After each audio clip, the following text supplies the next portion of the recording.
Hello, my name is Benjamin Hewlett and welcome back to our channel, Death and Taxes. To quote Benjamin Franklin, the only thing certain in life is, you guessed it, death and taxes. So today we're going to talk about, are gifts taxable? It's a question I get all the time. So I want to make a clarification here though, because we're talking about personal gifts here.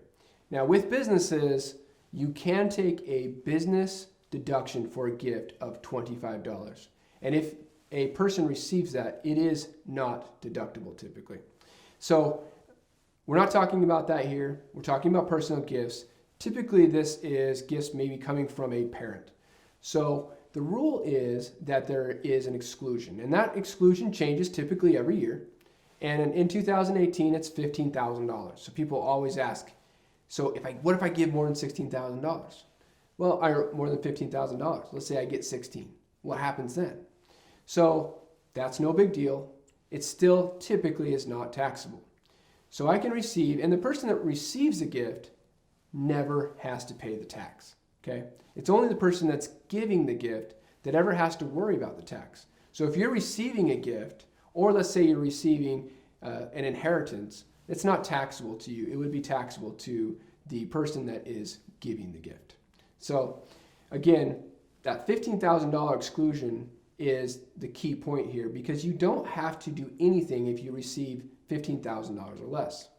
Now the cool thing is though, is let's say you have parents that want to give you 30 grand. Well, if your father gives you 15 grand and your mother gives you 15 grand, and so you're getting 30, still no problem, both excluded. So, or let's say that you're married, even a better situation. So I have a spouse and my wife gets $15,000 from her dad and she gets $15,000 from her mom. So she's getting 30 grand. But let's say they want to give us more than that. Well, they can give me 15 grand from the father and 15 grand from her mother. And guess what? We've got 60 grand and it's all excluded. Don't have to do anything at all. So if you structure it correctly, you actually can basically get huge amounts of gifts without paying any taxes. So that could also be the case for maybe our children. And so again, you can just continue to get this exclusion without doing any additional paperwork. So if that gift does become more than 15 grand, the only thing that they have to do is fill out a form called 709. And what that is that's a gift and estate tax form. Now the current exclusion is over $11 million, which means that in a lifetime, if they give less than $11 million, they will not be taxed on it. Now those laws could change, and they have changed significantly even during my life. I remember not too many years ago, it was $5 million. So that does change quite a bit. And so you want to make sure you're looking at the particular year that you are talking about. But if they do give a gift more than that, then all they do is fill out this form and it goes against that lifetime exclusion amount and they don't have to pay any tax on it.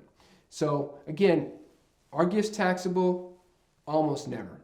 You really don't typically have to worry about it. And if you do, if you structure it correctly, typically, again, they're not.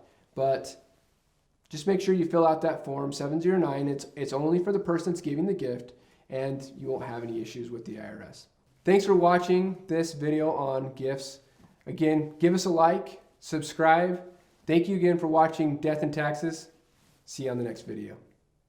This video has been brought to you by Tax Pro. If you want a tax professional like myself to prepare your taxes at a fraction of the cost and time, download Tax Pro. See the link in the description below.